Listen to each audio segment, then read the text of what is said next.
29 তাৰিখে আমি ইয়ালৈ আহিছোঁ আৰু 29 তাৰিখে মই নিজে এখন জিলাত ভ্ৰমণ কৰিছোঁ। মোৰ সতীৰ্থ মন্ত্ৰীসকলেও এখন জিলাত ভ্ৰমণ কৰিছে। 30 তাৰিখ দিনটো আমি ধেমাজিত থাকিলোঁ। অহাকালি আমি গুৱাহাটীলৈ ঘূৰি যাওঁতে আৰু এখন জিলাত আমি সোমাম। তাৰমানে সৰ্বমুঠ এই কেবিনেটবোৰ 3 দিনীয়া। যদিও কেবিনেট বৈঠকখন 1 ঘণ্টা, কিন্তু ই এটা 3 দিনীয়া কাৰ্যসূচী আমি পালন কৰোঁ। অহাৰ সময়ত জিলা সদৰসমূহত বা যিকোনো গাঁৱত গৈ মোৰ সতীৰ্থ মন্ত্ৰীসকলে এটা বা দুটা অংগনবাড়ী কেন্দ্ৰ চাই, এখন বা দুখন প্ৰাথমিক বিদ্যালয় চাই, হস্পিটাল চাই, জল জীৱন মিছনৰ আঁচনি চাই, এই ধৰণে কেইবাটাও আঁচনি তেওঁলোকে চাই আহে। ঘূৰি যোৱাৰ সময়ত এজন অৰুণোদয় হিতাধিকাৰী, কোভিডৰ ভেকচিন পোৱা এজন ব্যক্তি, এজন মুক্তিযুঁজাৰু বা অসম আন্দোলনৰ সৈতে জড়িত, ঘূৰি যাওঁতে কোনোবা এজন বয়োজ্যেষ্ঠ নাগৰিক, কোনোবা এজন য়ং এচিভাৰ্ছ, এই ধৰণে ঘূৰি যাওঁতে মন্ত্ৰীসকলে মিনিমাম 6ৰ পৰা 8 ঘৰ মানুহক সাক্ষাৎ কৰিব। আৰু এই যিটো ধৰি ল'লোঁ ধেমাজিত আমাৰ যিটো অভিজ্ঞতা হ'ল, অহা কেবিনেটত সেই বিষয়টো আমি আকৌ আলোচনা কৰিম। গতিকে এইটো এটা ৰিচুৱেল নহয় যে বাহিৰত আমি এখন কেবিনেট পাতিলোঁ, 1 ঘণ্টা থাকিলোঁ, ভাত পানী খালোঁ, গুচি গ'লোঁ, এইটো নহয়। ই এটা 3 দিনীয়া প্ৰচেষ্টা। যোৱাকালি মই বিশ্বনাথত আছিলোঁ, আজি মই ধেমাজি লখিমপুৰত থাকিম, অহাকালি মই নিজেও ডিব্ৰুগড়ত থাকিম। এই প্ৰচেষ্টাটো আমি ধেমাজিত আৰম্ভ কৰিলোঁ। অহা কেবিনেট আমাৰ নৱেম্বৰৰ ফাৰ্ষ্ট উইকত, অক্টোবৰত আমাৰ শেষৰ ফালে নহ'ব উপনিৰ্বাচনৰ কাৰণে। নৱেম্বৰৰ ফাৰ্ষ্ট উইকত আমি বঙাইগাঁৱত মিলিত হ'ম আৰু ডিচেম্বৰত আমি হাফলঙত মিলিত হ'ম। আমাৰ চিডিউলটো আমি আগতে কৰি লৈছোঁ আৰু তেনেকৈ বঙাইগাঁৱত যোৱাৰ আগতে এদিন আগতে আমি নামনি অসমৰ জিলাবিলাকত যাম। ঘূৰি আহোঁতেও আমি গোৱালপাৰা দি ঘূৰি আহিম। আমি সকলোৱে ভগাই লওঁ। আকৌ তেনেকৈ হাফলঙত যাওঁতেও কোনোবাই উজনিৰ পৰা হাফলঙলৈ যাব, কোনোবাই নামনিৰ পৰা হাফলঙলৈ আহিব, যাতে আকৌ এবাৰ ব্ৰহ্মপুত্ৰৰ দক্ষিণৰ জিলাবিলাক টাচ হৈ যায়। গতিকে এই এটা আউটৰিচ প্ৰগ্ৰেম এটা আমি হাতত লৈছিলোঁ।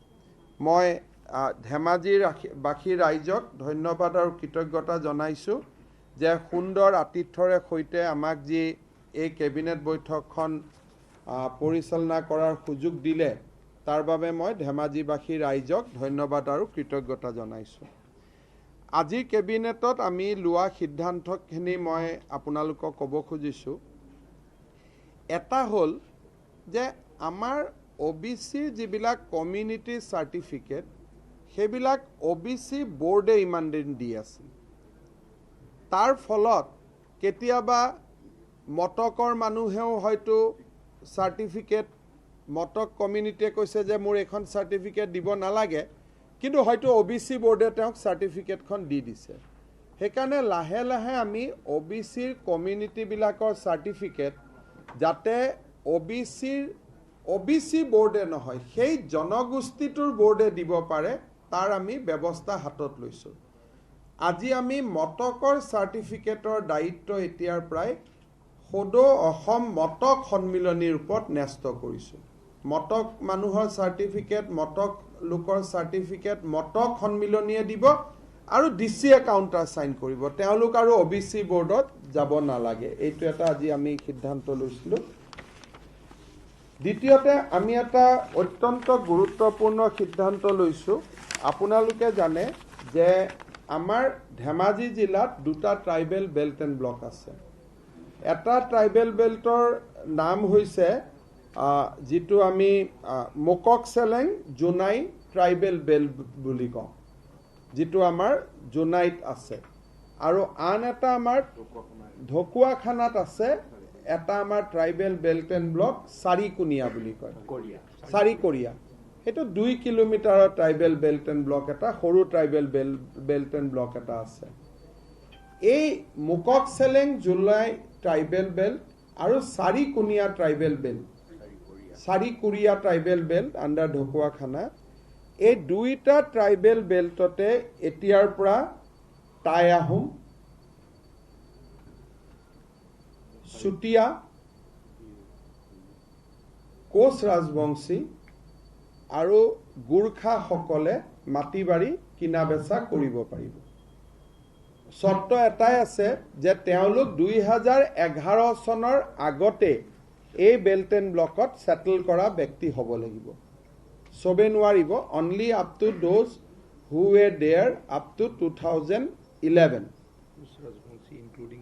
আৰু কোচ ৰাজবংশী বুলি কওঁতে আজিকালি কিছুমানে অকল কোচ বুলি লিখে ইনক্লুডিং কোচো হ'ব সো এইটো এটা বহুত ডাঙৰ সিদ্ধান্ত এটা যে ঢকুৱাখানা জোনাই এই জিলাত জনজাতীয় আবেষ্টনীত আমাৰ খিলঞ্জীয়া জাতিসত্তাসমূহে মাটিবাৰী কিনিব নোৱাৰাৰ যিটো এটা পৰিৱেশ আছিল আজিৰ পৰা আমি তেওঁলোকক প্ৰটেক্টেড ক্লাছত ইনক্লুড কৰিলো এতিয়া তেওঁলোকে তাত মাটিবাৰী কিনিব পাৰিব শিডিউল কাষ্ট আদিবাসী তেওঁলোকে আগতো পাৰিছিল এইকেইটা কমিউনিটিয়ে নোৱাৰিছিল এইকেইটা কমিউনিটিক আমি ইনক্লুড কৰিলো আগত তেনেকুৱা এটা সিদ্ধান্ত আমি জোনাইৰ কাৰণে লৈছিলো হদিয়াৰ কাৰণে লৈছিলো আৰু বিটিআৰত লৈছিলো ওদালগুৰিত আজি সেইটো আমি আৰু অলপ এক্সপান্ড কৰিলো সমান্তৰালভাৱে আজি আমি কেবিনেটত আৰু এটা সিদ্ধান্ত লৈছো যে আমাৰ যেটো সিসি টঙনি ট্ৰাইবেল বেল্ট বুলি আমি নতুন ট্ৰাইবেল বেল্ট এটা গঠন কৰিব খুজিছো সিসি টঙনি ট্ৰাইবেল বেল্ট ইয়াতে 89 ৰেভিনিউ ভিলেজ সেন্সাস ভিলেজ ইয়াত ইনক্লুড হ'ব আৰু এই ক্ষেত্ৰত যাতে আন মানুহৰ লগত কোনো কনফিউজন নহয় ৰাতিপুৱা এই গাঁও কেইখনৰ নাম মই আমাৰ টাই আহোম জনগোষ্ঠীৰ লোকসকলক দেখুৱাই লৈছো আৰু সকলোৱে কৈছে যে এইকেইখন গাঁও ট্ৰাইবেল বেল্ট এণ্ড ব্লক কৰিলে আমাৰ কোনো আপত্তি নাই so these will be 89 villages যদি কোনোবা 89 ভিলেজৰ নামখিনি জানিব খোজে পৰৱৰ্তী পৰ্যায়ত ৰনোজ পেগু ডাঙৰীয়াৰ পৰা ল'ব পাৰিব কিন্তু যোৱাকালি স্থানীয় লোকসকলৰ সৈতে সাংসদ প্ৰদান বৰুৱা ৰনোজ পেগু ডাঙৰীয়া আলোচনা কৰিছে ৰাতিপুৱা ময়ো কৰিছো ইয়াত কোনো জনগোষ্ঠীৰ আপত্তি নাই যেহেতু ইয়াত 100% ট্ৰাইবেল লোক এই 89 ভিলেজত থাকে সো টুডে বেসিক্যালি ঢকুৱাখানা আৰু জোনাই এটা কইলো না সো ঢকুৱাখানাৰ যেটো ট্ৰাইবেল বেল্ট এণ্ড ব্লক আছিল চাৰিকুণীয়া ইট উইল বি ডিনোটিফাইড এটো আৰ নাথাকিব ট্ৰাইবেল বেল্ট এণ্ড ব্লক হিচাপে চাৰিকুণীয়া নাথাকে আৰু ইট উইল বি ডিনোটিফাইড কিন্তু জোনাইটো থাকিব কিন্তু টাই আহোম কোচ ৰাজবংশী চুতীয়া আৰু গোৰ্খাই মাটিবাৰী কিনিব পাৰিব আৰু বাকি কোনোবাই যিবিলাক আমাৰ শিডিউল কাষ্ট বুলি কোৱাৰ লগে লগে তাত অসমীয়া শিডিউল কাষ্টে হওক হিন্দী ভাষী শিডিউল কাষ্টে হওক বঙালী শিডিউল কাষ্ট হওক তেওঁলোকে পাৰে আৰু টি গাৰ্ডেনে পাৰে সেইটো আগৰে প্ৰভিজন সেইটো তেওঁলোক দে আৰ ফ্ৰম বিগিনিং তেওঁলোকৰ কোনো অসুবিধা হোৱা নাছিল কিন্তু চুতীয়া টাই আহোম কোচ আৰু গোৰ্খাৰ অসুবিধা হৈ আছিল আজি আমি সেইখিনি দূৰ কৰিলো ঢকুৱাখানাটোত মাত্ৰ 2 kilometre tribal belt and block আছিল সেইটো আজিৰ পৰা আমি ডিনোটিফাই কৰিলো আৰু সিসি টঙনিত আমি এটা new tribal belt and block আমি ক্ৰিয়েট কৰিলো উইথ 89 সেন্সাস ভিলেজ এইটোৰ ফলত মই ভাবো যে ধেমাজিত জিলাত ৰাইজৰ বহু পৰিমাণে ৰাইজ ইয়াৰ পৰা উপকৃত হ'ব বেংক লোন মাটিবাৰী পাট্টা এইবিলাক এতিয়া ৰাইজে পাব পাৰিব ইয়াৰ পিছত আজি আমাৰ কেবিনেটত আৰু কেইটামান আমাৰ সিদ্ধান্ত হৈছে আপোনালোকে জানে যে আমি মিছন বসুন্ধৰা 2 অক্টোবৰৰ পৰা আমি আৰম্ভ কৰিম তাৰ পৰিপ্ৰেক্ষিতত ৰাজহ বিভাগৰ বিষয়াসকলক বা কৰ্মচাৰীসকলক আন কোনো কামত মিছন বসুন্ধৰা শেষ নোহোৱালৈকে আমি তেওঁলোকক কোনো কামত ব্যৱহাৰ নকৰিবৰ বাবে আমি সিদ্ধান্ত লৈছো আজিৰ কেবিনেটত আমি এটা সিদ্ধান্ত লৈছো যে ডিব্ৰুগড় আৰু শিলচৰ যি পৌৰসভা আছিল মিউনিচিপালিটি বোৰ্ড আছিল দে উইল বি নাও মিউনিচিপালিটি কৰ্পোৰেশ্যন তেওঁলোকক আপগ্ৰেড কৰা হ'ল ডিব্ৰুগড় আৰু শিলচৰক এজ এ মিউনিচিপালিটি কৰ্পোৰেশ্যন আজিৰ কেবিনেটত হিন্দুস্তান পেপাৰ কৰ্পোৰেশ্যনে যিখিনি আমি আমাৰ পৰ্যায়ত বৈঠকত যিবিলাক সিদ্ধান্ত লৈছিল হিন্দুস্তান পেপাৰ কৰ্পোৰেশ্যনৰ যিসকল ভুক্তভোগী কৰ্মী তেওঁলোকক যি 570 কোটি টকাৰ ৰিলিফ পেকেজ আৰু টোটেল যিটো আমাৰ লিকুইডিটৰক আমি দিব লাগিব সৰ্বমুঠ 700 কোটি টকাৰ যিটো পেকেজ সেইটো আজি আমি কেবিনেটত এপ্ৰুভ কৰিছোঁ এই 700 কোটি টকা অসম চৰকাৰে ব্যয় কৰাৰ পিছত দুইটা পেপাৰ মিলৰ 4700 একৰ মাটি বিঘা মাটি অসম চৰকাৰৰ হ'ব আৰু কৰ্মচাৰীসকলে 570 ক্ৰ'ৰ্ছ লাভ কৰিব আৰু ইলেক্ট্ৰিচিটি বোৰ্ড আদি যিবিলাক পেমেণ্ট ইমান দিন পেণ্ডিং হৈ আছিল ইলেক্ট্ৰিচিটি বোৰ্ডেও তাৰ ৰেভিনিউ লাভ কৰিব আজি কেবিনেটত আমি আৰু এটা ডাঙৰ সিদ্ধান্ত আছিল আমাৰ যিটো মাইক্ৰ ফাইনেন্স লোন ৰেহাই আছিল তাৰ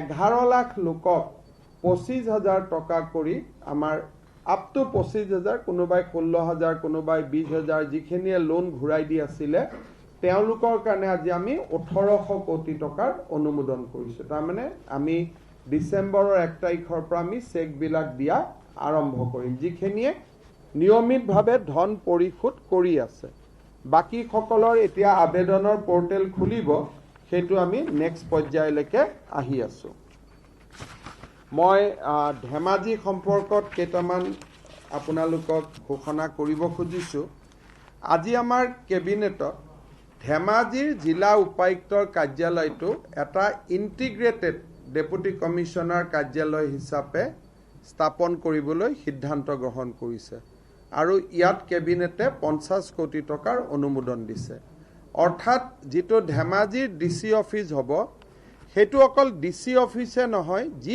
বাকি ডিপাৰ্টমেণ্টৰ অফিস আছে টু দা এক্সটেণ্ট পসিবল একেটা অফিসতে গোটেই অফিসবিলাক উঠি আহিব জিলা পৰিষদ ডিআৰডিএ এইবিলাক একেলগে বহিব ডিসিৰ লগত সো এই ইন্টিগ্ৰেটেড জিলা উপায়ুক্তৰ কাৰ্যালয়টো নিৰ্মাণৰ বাবে আমি 50 কোটি টকা আজি কেবিনেটত অনুমোদন দিয়া হৈছে দ্বিতীয় এটা কেবিনেটত অনুমোদন দিয়া হৈছে ধেমাজিত এখন উন্নত মানৰ ষ্টেডিয়াম নিৰ্মাণৰ বাবে 50 কোটি টকাৰ অনুমোদন দিয়া হৈছে এটা ইন্টিগ্ৰেটেড স্পৰ্টছ কমপ্লেক্স হ'ব যিটোত ফ্লাড লাইট সব থাকিব ৰাতি খেলিব পৰা হ'ব সো তাতে আমি 50 কোটি টকাৰ অনুমোদন কৰিছোঁ দ্বিতীয়তে আমি এটা খুব ডাঙৰ সিদ্ধান্ত লৈছোঁ সেইটো হ'ল যে জোনাইৰ পৰা মাজুলীলৈ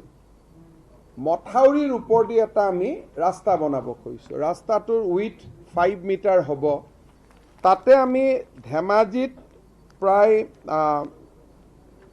টোটেল আমাৰ এই গোটেই প্ৰজেক্টটো জোনাইত পৰা আৰম্ভ হ'ব ধেমাজি মাজুলী আৰু ঢকুৱাখানা চাৰিটা সমষ্টিক সামৰি ল'ব এই প্ৰজেক্টটোৰ বাবে আমি 108 crore 183 টোটেল আমি ৰোড কাম এম্বেকমেন্টৰ কাৰণে 183 crores আমি অনুমোদন কৰিছোঁ তাৰে ধেমাজিত ব্যয় হ'ব 15 কোটি জোনাইত ব্যয় হ'ব 34 কোটি মাজুলীত ব্যয় হ'ব 21 কোটি ঢকুৱাখানাত ব্যয় হ'ব 108 কোটি কাৰণ মাতমৰা আদিৰ মাজেদি যাব গোটেই ম্যাক্সিমাম কামটো মাতমৰাত হ'ব সো এই প্ৰজেক্টটোৰ কাৰণে আমি অনুমোদন জনাইছোঁ 183 crores ফ্লাড কন্ট্ৰোল ডিপাৰ্টমেণ্টে ইয়াৰ কেবাটাও প্ৰজেক্ট আপোনালোকে পিছত পিজুজ হাজৰিকা ডাঙৰীয়াই প্ৰজেক্টবিলাক নাম ক'ব ফ্লাড কন্ট্ৰোলৰ প্ৰজেক্টত আমি অনুমোদন জনাইছোঁ ধেমাজিৰ বাবে 150 কোটি টকা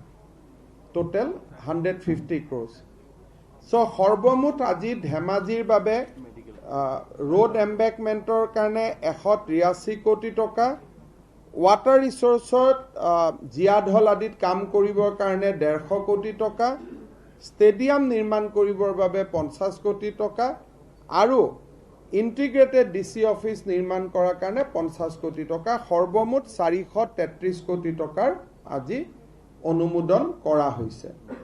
ফাইনেলি আপোনালোকে জানে যে ধেমাজিত এখন মেডিকেল কলেজ হ'ব, যাৰ ব্যয় প্ৰায় 550-600 কোটি টকা হ'ব। তাৰ 100 বিঘা মাটি যি আমি ভূমি অধিগ্ৰহণ কৰিম, আজি আমি ভূমি অধিগ্ৰহণ কৰা প্ৰপ'জেলটোতো ইন প্ৰিন্সিপল আমি এপ্ৰুভ কৰিছোঁ। তাৰমানে মেডিকেল কলেজৰ কামটো এতিয়া আৰু আগবাঢ়ি যাব। গতিকে ধেমাজিৰ কাৰণে এইখিনি সিদ্ধান্ত আছিল আৰু কিছু চৰকাৰী প্ৰচিডুৰেল সিদ্ধান্ত ইয়াত লোৱা হৈছে, যেনেকৈ এমপ্লয়মেণ্ট কোড আদি বিভিন্ন সৰু সৰু সিদ্ধান্ত আছে, যিখিনি প্ৰচিডুৰেল গুৱাহাটীৰ জাবৰ নিষ্কাশনৰ কাৰণে ভূমি আবণ্টন, আমাৰ এই ধৰণৰ কেইবাটাও আঁচনি আছে বা যিখিনি পিছত মোৰ টুইটত আপোনালোকে দেখা পাব। যদি আপোনালোকৰ কিবা প্ৰশ্ন আছে কৰিব পাৰে।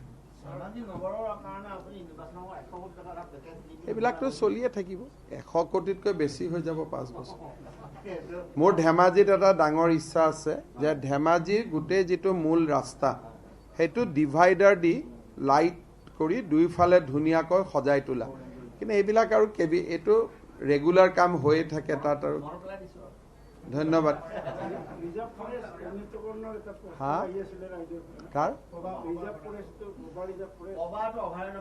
পভা ৰিজাৰ্ভ ফৰেষ্ট, পভা, বিহালী, এই ধৰণৰ কেইবাটাও, আজগৰিন, গোৱালপাৰা কেইবাটাও নতুন ৱাইল্ড লাইফ ৰিজাৰ্ভ ফৰেষ্টৰ প্ৰপ'জেল চলি আছে। যেতিয়া হৈ যাব মই আপোনালোকক ক'ম।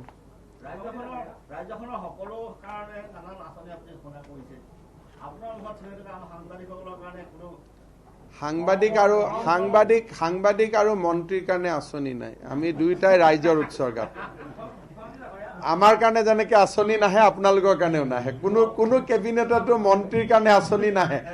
গতিকে মন্ত্ৰী আৰু সাংবাদিক আমি গোটেইবিলাক একে পথৰে যাত্ৰী আৰু ৰাখিব লাগিব। আমিও আপোনালোকক জীয়াই ৰাখিম, আপোনালোকে আমাক জীয়াই ৰাখিব।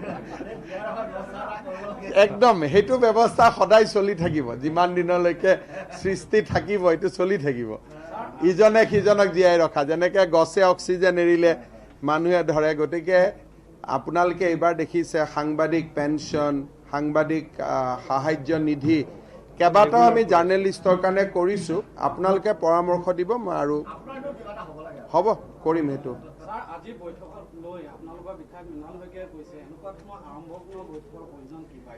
চাওক, কথাটো হ'ল যে মোৰ মতেদি অসমত যি হ'ব আড়ম্বৰ পূৰ্ণই হ'ব। আমি যে দৰিদ্ৰ ৰাজ্য নহয়, আমি যে নাও ইমাৰ্জিং নেশ্যন, ইমাৰ্জিং ষ্টেট। গতিকে অসমৰ মানুহে যি কৰে ঢোলে ডগৰে কৰে, সেইটো আগৰ পৰাই অসমীয়া মানুহৰ নিয়ম আছে। গতিকে ইয়াত যেতিয়া আমি আহিছোঁ, 7-17 জন আহিছে, ইয়াত কি জাক জমকতা, মেক্সিমাম পাৰ্টিৰ মানুহ কেইজনমানে কেইখনমান বেনাৰ লগাইছে, এইটোৱে। গতিকে এইখিনি যদি আপুনি ঢোলে ডগৰে নকৰে, তে ধেমাজিৰ মানুহেওতো গম পাব লাগিব আমি আহিছোঁ বুলি। সেইকাৰণে এইবিলাক দৃষ্টিভংগীৰ লগত মোৰ চৰকাৰৰ দৃষ্টিভংগী নিমিলে। মোৰ চৰকাৰৰ দৃষ্টিভংগী হ'ল যে দৰিদ্ৰৰ প্ৰদেশ আমি নহয়, সেই ভিউটো আমি মানুহক দিব লাগিব। আৰু মানুহৰ লগত মানুহক দৰিদ্ৰতাৰ মানসিকতাৰ হেঁচাৰ পৰা ওলাই আনি আমি এখন এণ্টাৰপ্ৰেনিয়ৰশ্বিপ বেছ ষ্টেটলৈকে আমি যাব লাগিব। আজি যদি ধেমাজিত ইমানখিনি কাম হৈছে আৰু মানুহে যদি গমেই নাপায়, তেতিয়া মানুহে ভাবিব এওঁলোক আহিলে কি কৰি থৈ গ'ল।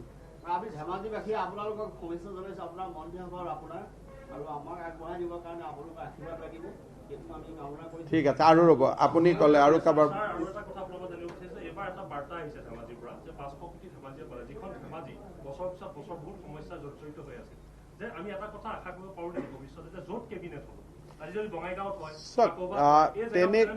তেনেকুৱা আশা কৰিব নালাগে। কিন্তু এটা কথা ঠিক যে য'ত কেবিনেট হ'ব, যেতিয়া 15 জন মন্ত্ৰী যাব, জিলাখনটো কিবা নহয় কিবা প্ৰকাৰে উপকৃত হ'বই।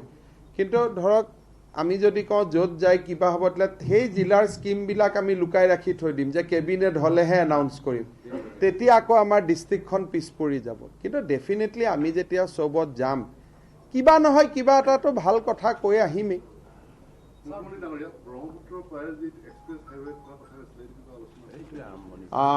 এক্সপ্ৰেছ হাইৱেৰ কথাটো এটা কনচেপ্ট আছিলে, কিন্তু সেইটো বাস্তৱত ইমপ্লিমেণ্টেবল হয় নে নহয় সেই বিষয়ে ষ্টাডি হোৱা নাই। কিন্তু আমি য'ত যেনেকৈ পাৰোঁ মথাউৰিৰ ওপৰত ৰাস্তা বনোৱা আমাৰ এটা পৰিকল্পনা আছে, কিন্তু এইটো হাইৱে নহ'ব, কাৰণ জেগাই জেগাই কাট হৈ যাব।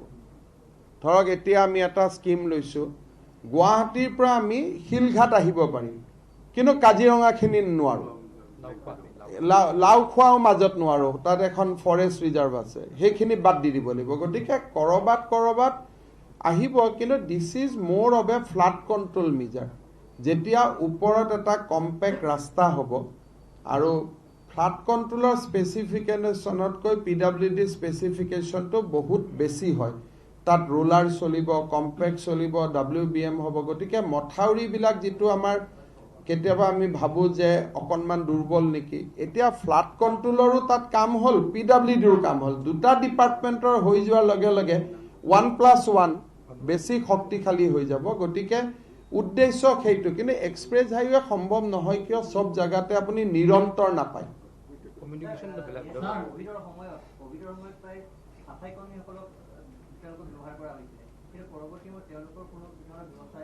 তেওঁলোকক ধৰক চবকে আপুনি ব্যৱস্থা কেনেকৈ কৰিব, যাক যেনেকৈ পাৰোঁ স্বাস্থ্য বিভাগে কৰিব, কিন্তু ইমান ডাঙৰ ক'ভিড 10,000 12,000 মানুহে কাম কৰিছে, চবকে যদি চৰকাৰী চাকৰি দিব লাগে, বেলেগ নিবনুৱাই আৰু 3 বছৰ চাকৰি নাপাব। গতিকে এইবিলাক হয়, আৰু এজনক দিলোঁ, এজনক কিবা এটা বেলেগ সহায় কৰিলোঁ, আনজনক কিবা কৰিলোঁ, কাৰোবাক একো দিব নোৱাৰিলোঁ, মৰমৰ মাত এষাৰে দিলোঁ, তেনেকৈ চলাই থাকিব লাগিব।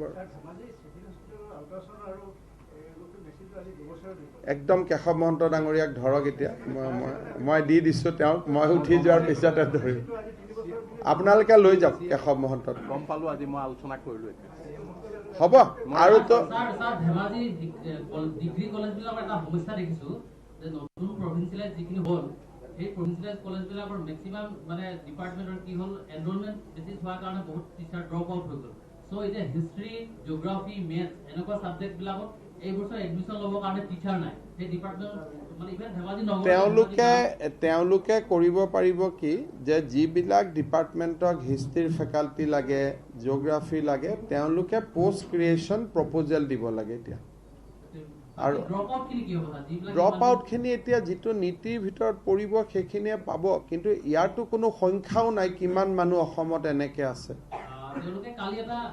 এইটোতো ধেমাজিহে, গোটেই অসমত আমি ইমান 13ৰ পৰা সমাধান কৰিবৰ কাৰণে লাগি আছোঁ, প্ৰত্যেক বছৰে প্ৰাদেশিকৰণ কৰোঁ, আৰু থাকি যায়, আৰু কৰিলে আৰু থাকি যায়। গতিকে এইটো সমস্যা যুঁজি থাকিব লাগিব, আৰু এইবিলাক এবাৰতে সমাধান নহয়, লাহে লাহে। কোনো ডিপাৰ্টমেণ্ট মৰিব নিদিওঁ, আমি পষ্ট ক্ৰিয়েট কৰি দিম নহয়। হ'ব, যদি বৰ বেছি, কাৰণ ইমান কথা ক'ত লিখিব, কোন পেপাৰত ওলাব, ইমানটো স্পেচে নাথাকিব। গতিকে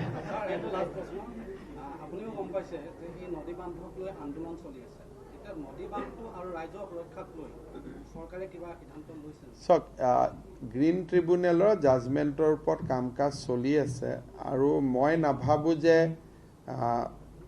ৰাইজৰ কাৰণে ক্ষয় ক্ষতি হ'ব পৰা কাম NHPCয়ে হওক, কেন্দ্ৰীয় চৰকাৰে হওক কৰিব। আৰু বিষয়টোৰ ওপৰত আপোনালোকে পৰৱৰ্তী পৰ্যায়ত আমাৰ ৱাটাৰ ৰিচোৰ্চ মিনিষ্টাৰৰ লগত কথা পাতিব, কিন্তু এতিয়াতো তেনেকুৱা বিশেষ সমস্যা আছে বুলি মোক কোনেও কোৱা নাই। হ'ব, আপোনালোকেও যিসকল গুৱাহাটীৰ পৰা আহিলে তেওঁলোকক ধন্যবাদ জনাইছোঁ। ধেমাজিৰ সাংবাদিক বন্ধুসকলে বহুত কাভাৰেজ কৰিলে, আপোনালোককো কৃতজ্ঞতা জনাইছোঁ। আৰু আপোনালোকে আশীৰ্বাদ কৰিব যাতে অসমখন এই ধৰণে ভাল ৰাস্তাত আমি লৈ যাব পাৰোঁ। বহুত বহুত ধন্যবাদ।